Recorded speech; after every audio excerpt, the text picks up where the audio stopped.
કુંભારિયા ગામે solar cold સ્ટોરેજનું લોકાર્પણ, ખેડૂતોને મળશે આધુનિક સંગ્રહ સુવિધા. રાજુલા તાલુકાના કુંભારિયા ગામ ખાતે તારીખ 3 જૂન 2026ના રોજ ઉત્કંઠા મહિલા પ્રોડ્યુસર કંપની લિમિટેડ સંચાલિત સોલાર કોલ્ડ સ્ટોરેજનું ભવ્ય લોકાર્પણ કરવામાં આવ્યું. આ પહેલ સોઇલ ટુ સસ્ટેનેબિલિટી 2 પ્રોજેક્ટ અંતર્ગત અમલમાં મૂકવામાં આવી છે, જે ખેડૂતોને તેમની કૃષિ ઉપજના વૈજ્ઞાનિક સંગ્રહ માટે મહત્વપૂર્ણ સુવિધા પૂરી પાડશે.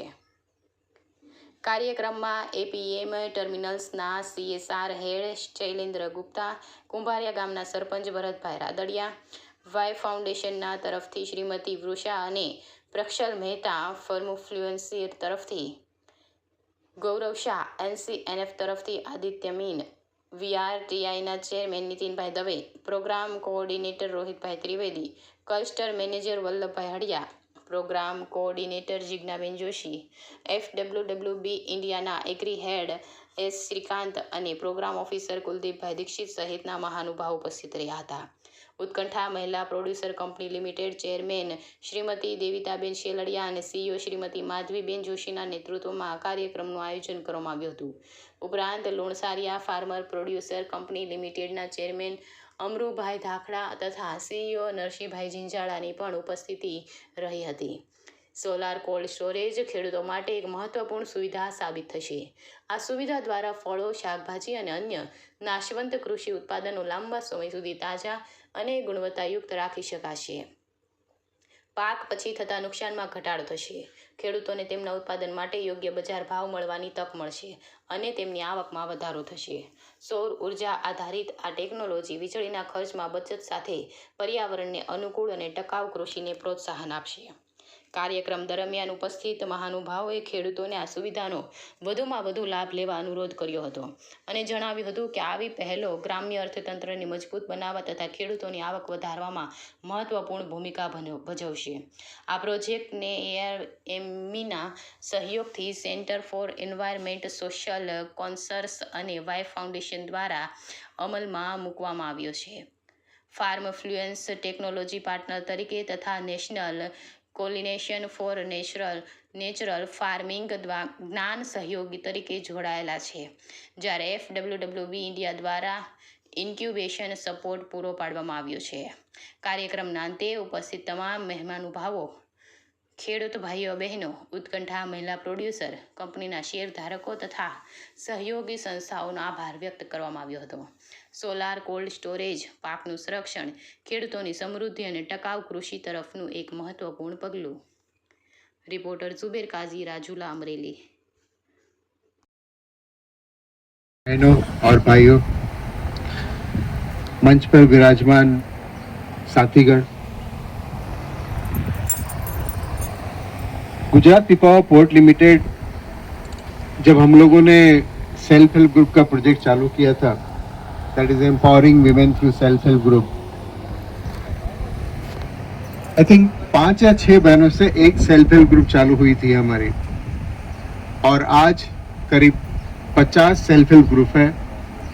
हम लोग 500 बहनों से भी ज़्यादा से काम कर रहे हैं, चाहे वो डायमंड पॉलिशिंग हो, खाखरा बनाना हो.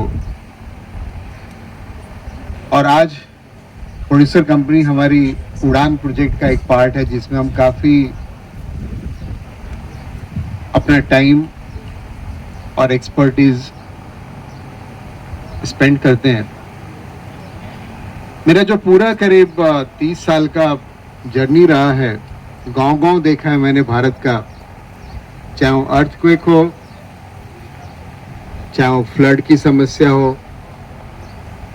मेरी आप सबसे, गांव जनों से और सरपंच साहब बैठे हुए हैं, उनसे एक ही अनुरोध है. देखिए आज हो क्या रहा है, मैं थोड़ी कड़वी बातें भी करना चाहता हूँ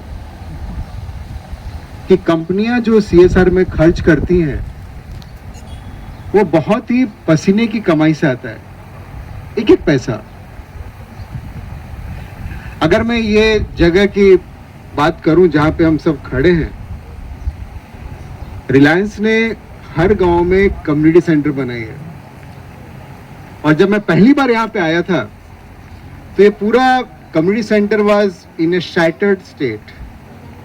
तो कभी भी लगता है कि कंपनियां अच्छी चीजें खड़ी करके दे देती हैं, लेकिन हम उसको अगर संभाल ना पाए तो मैंने सोचा कि एंड आई थिंक रोहित भाई से मैंने बताया कि गांव में क्या ऐसा नहीं हो सकता कि एक कम्युनिटी सेंटर बना के दिया है, कितनी अच्छी फैसिलिटी है, गांव के लोग 5-5 रुपए इकट्ठा करें, और जो बुजुर्ग पान के गले पे खड़े रहते हैं वो वहाँ पे नहीं खड़े रह करके वहाँ पे एक अच्छी लाइब्रेरी हो, गांव के बच्चों को बुला के स्टोरी टेलिंग करें, पढ़ाएं, लेकिन वो नहीं हुआ।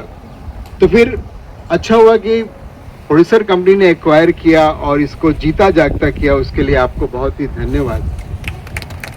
मेरी आप सबसे एक ही प्रार्थना है, क्योंकि CSR का एक एक पैसा कोई भी कंपनी बहुत सारी सहकार के साथ जो भी आप तक पहुंचता है वो बहुत ही मेहनत की कमाई है। लोग दिन रात मेहनत करते हैं अपनी फैमिली को छोड़ करके, चाहे वो बरसात हो, चाहे वो विंटर हो, चाहे वो दिन हो, चाहे वो रात हो, चाहे वो बच्चों की शादी हो, बच्चों का बर्थडे हो, वो सब छोड़ करके मेहनत करते हैं, और वो मेहनत से जो थोड़ी सी प्रॉफिट होती है उसका एक भाग हम आपके लिए काम करते हैं। और आजकल मैं खुले दिल से बात करता हूँ, CSR से में अगर PSR भी आएगा, public social personal social responsibility, तो बोलते ना सोने पे सुहागा, आइसिंग ऑन द केक। जैसे आप दाल बनाते हैं ना तो उस पे वो एक धनिया डालते हैं ताकि वो अच्छा दिखे, उसी तरह जब तक पर्सनल सोशल रिस्पॉन्सिबिलिटी नहीं आएगा, CSR में दी हुई चीजें बेकार हो जाती है। और मैंने देखा है, और फिर बहुत दर्द होता है, बहुत दर्द होता है। तो आप सबसे एक ही रिक्वेस्ट है, जो भी फैसिलिटी गांव में आती है उसको हम सब खड़े होकर के, मान लीजिए कल को इसके मेंटेनेंस के लिए जरूरत पड़े तो हम बोले हम गांव वाले सब 100-100 रुपए देंगे। और जब तक वो भावना नहीं आएगी, डेवलपमेंट नहीं हो सकता, सस्टेनेबल डेवलपमेंट नहीं हो सकता। सो आज के दिन मैं आप सबको बहुत सारी शुभकामनाएं देता हूं। आप सब बहनें जो सेल्फ हेल्प ग्रुप से जुड़ी हुई है, जिसको Gujarat Pipavav port limited support कर रहा है, प्रमोट कर रहा है, आप अच्छा काम कर रहे हैं। हमारा राजूला में बहुत ही अच्छा एक सेल्स काउंटर है, लेकिन एक चीज, एक कदम आगे बढ़ के पर्सनल सोशल रिस्पॉन्सिबिलिटी, कि हम सबको 5 रुपये ऐसे ही, 10 रुपये ऐसे ही, गांव में एक बच्चा, गरीब बच्चा, उसका फीस नहीं हो पा रहा है, हम सब 5-5 रुपए देंगे, 10-10 रुपए देंगे, आप देखेंगे आपका गांव एक स्मार्ट गांव बनेगा, एक मॉडल गांव बनेगा। सो आइए हम सब ये सोचना बंद करें कि समाज हमारे लिए क्या कर रहा है, राष्ट्र हमारे लिए क्या कर रहा है, कंपनी हमारे लिए क्या कर रही है। हम थोड़ा टर्न अराउंड करें, ये सोच के कि हम बार बार ये पूछें मैं समाज के लिए क्या कर रहा हूँ। धन्यवाद, थैंक यू। मैं भी श्रीकांत सर की तरह थोड़ा हिंदी में ही बात करूंगी, गुजराती में फिर सब हंसेंगे। बहुत सारी जानकारी हमको मिली है, मेरे से पहले जितने भी यहाँ पे बैठे हैं सब, बहुत ज़्यादा जानकार लोग भी बैठे हैं जिनसे मैं खुद सीखती हूँ, तो हमको जानकारी तो मिल गई है। और ये सोलर कोल्ड स्टोरेज का जो पूरा प्रोजेक्ट हमने शुरू किया है, उसके पीछे का एक बहुत सिंपल सा उद्देश्य था कि अगर महिलाएं खेत में काम कर सकती हैं, तो खेत के बाहर जो उसके बाद जो उनकी मेहनत का जो नतीजा निकलता है, उसको मार्केट पे ले जाने की जो तकलीफ़ें हैं, उसको हम कैसे थोड़ा सा सरल कर सकें। और ये प्रोसेस जो था सिलेक्ट करने का, वो हमने इस तरीके से किया था कि जहाँ पे ये काम, जहाँ खेती होती है और खेती के नुकसान ज़्यादा हो रहे हैं, और वहाँ पे ये पूरा एप्लीकेशन प्रोसेस हमने डिज़ाइन किया था, जहाँ अलग अलग संस्थाओं ने अप्लाई किया, और जिस संस्था ने सबसे ज़्यादा अपना क्या कहते हैं उद्देश्य को अच्छी तरीके से रखा गया कि हाँ हम इसको इस तरीके से यूज़ कर पाएंगे जिसमें सबसे ज़्यादा कम्युनिटी के लोग, खेडूत महिलाएं सब उसमें भागीदारी हो सके और ज़्यादा फ़ायदा ले सकें, हमने वैसी संस्थाओं को फाइनल किया। और FWB और उत्कंठा को मैं अपनी टीम में ही मानूंगी, क्योंकि हम सब ने मिल करके ये चीज़ यहाँ पे ये प्रोजेक्ट को यहाँ पे खड़ा किया है। और मैं धन्यवाद देना चाहती हूँ उन सबका। यहाँ पे जितने लोग थे, मतलब 25 दिन में ये चीज़ खड़ी हो जानी एक सपने की तरह है, और ये सबके सहयोग के बिना नहीं हो पाता। तो गांव वाले, पंचायत के सारे मेंबर्स और जितनी भी संस्थाएं यहाँ पे, उनका मैं बहुत बहुत आभार मानती हूँ। और एक छोटी सी चीज़ थी जो आदित्य ने भी कही कि प्राकृतिक खेती, जहाँ पे सारी कॉन्वर्जेशन, सारी जो बातें हुई उसमें प्राकृतिक खेती के बारे में बहुत ज़्यादा बात नहीं हो पाई। लेकिन अब जब ये कोल्ड स्टोरेज खड़ा हुआ है तो उसकी वजह से जो अगर लोग ज़्यादा खेती करने की उस पर अगर हम ध्यान देंगे तो उसमें प्राकृतिक खेती को महत्व दे करके आपके जो प्रोडक्ट्स हैं, जो यहाँ पे अपना कोठिम्बा नहीं, मैडम ने मुझे बताया था कि यहाँ पे बहुत सारे प्रोडक्ट्स हैं कि हर घर में महिलाएं कुछ ना कुछ बनाती हैं जिसको हम बेचते हैं। और आप तो ऑनलाइन अब जाने की बात कर रहे हैं।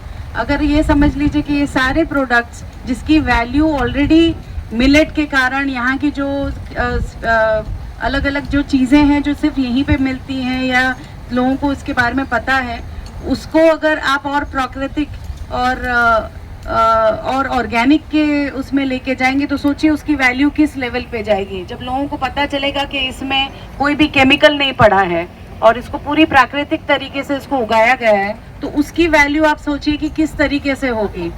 हम पता है कि हमको शहरों में ये सब लोग इसी चीज़ को ढूंढते हैं कि कहाँ पे केमिकल के बिना वाला उगा हुआ चीज़ मिले, तो वो चीज़ पे ध्यान देना यहाँ पे बहुत ज़रूरी है। और ये जो प्रोग्राम, हमारा जो प्रोजेक्ट है वो पिछले 2 साल से चल रहा है। जो पिछले साल था, शायद से आपका गांव या यहाँ के मेंबर्स नहीं उसमें इन्वॉल्व थे, पर उसमें हमने सॉइल टेस्टिंग किट्स दिया था। उसमें महिलाओं को हमने सॉइल टेस्टिंग किट्स देकर के ट्रेनिंग दी थी कि आपकी मिट्टी का अभी क्या वो है, अपना उसकी तबीयत कैसी है मिट्टी की, क्योंकि मिट्टी जो है वो सजीव चीज़ है, राइट। और उसमें जो भी चीज़ें हैं वो उसमें आप जो भी डालते हो वो किस वजह से डालते हो। आपको जो पता है कि पोषण की ज़रूरत है, किसी तरह की कमी है उसमें, तो किस वजह से डालते हो वो पाक। उत्कंठा महिला प्रोड्यूसर कंपनी में चेरमेन छूँ અને એમાં કામ કરું છું બહેનો સાથે। આજે અમે 440 બહેનો છીએ અને હજી એવી આશા છે કે બધા બહેનો અમારી સાથે જોડાય અને આ કામમાં સફળતા મળે। અને આમાં ઘણો બધો અમને ખેડૂત બહેનોને સપોર્ટ મળે એવું છે કે બહેનોને પહેલાં એવું હતું કે અમે કામ તો કરીએ પણ કેવી રીતના કરીએ અને કેમ આગળ વધીએ એમ કે ઘણી બધી નુકસાની જતી હતી। તો આજે અમને FWWB વાળાએ સપોર્ટ કર્યો અને અમને જે આ સ્ટોરેજ મળેલું છે એનાથી અમને ઘણો બધો લાભ મળવાનો છે। અને એમાં અમને પીપાઓ કંપની તરફથી પણ જ્યારે VITI સંસ્થા છે એનો ઘણો બધો સપોર્ટ મળેલો છે। અને હજી અમે અત્યારે ઓફલાઈન કામ કરીએ છીએ અને ભવિષ્યમાં એવું વિચારીએ છીએ કે ભાઈ અમે ઓનલાઈન પણ કામ કરી શકીએ અને એ બધો લાભ બહેનોને મળે અને બહેનો આગળ વધે અને પગભર થઈ શકે। અને અમને અત્યારે ઘણો બધો સપોર્ટ મળ્યો છે। 1 વર્ષથી અમે આ કામ કરીએ છીએ અને હજી અમે એવું વિચારીએ છીએ કે બધી બહેનો અમારી સાથે જોડાય અને આગળ કામ કરે અને બધા બહેનોને સપોર્ટ મળે અને ખેડૂત બહેનોને ઘણો બધો લાભ થઈ શકે એવું છે। તો બધા બહેનો ભાઈઓને નમ્ર વિનંતી છે કે આમાં સાથે જોડાઓ અને સાથે મળીને કામ કરો। ઘણી બધી ખેતી વિશે પણ તકલીફ થતી હતી કે ભાઈ અમારે કોઈ પણ વસ્તુ બનાવવી છે, શાકભાજી કરવી છે તો અમને કોઈ સપોર્ટ નથી, એમ વેચાણ કરવામાં અમને ભાવ મળતો નથી। તો આજે સંસ્થા તરફથી અમને કોલ્ડ સ્ટોરેજ મળ્યું છે તો એમાં ઘણો ફાયદો થાય એમ છે। તો બધા બહેનો અને ભાઈઓ સાથે મળી અને આ કામ કરીએ અને હું મારે આ મહિલા પ્રોડ્યુસર કંપની તરફથી બધા બહેનો ભાઈઓનો આભાર માનું છું અને સર્વને આભાર વ્યક્ત કરું છું।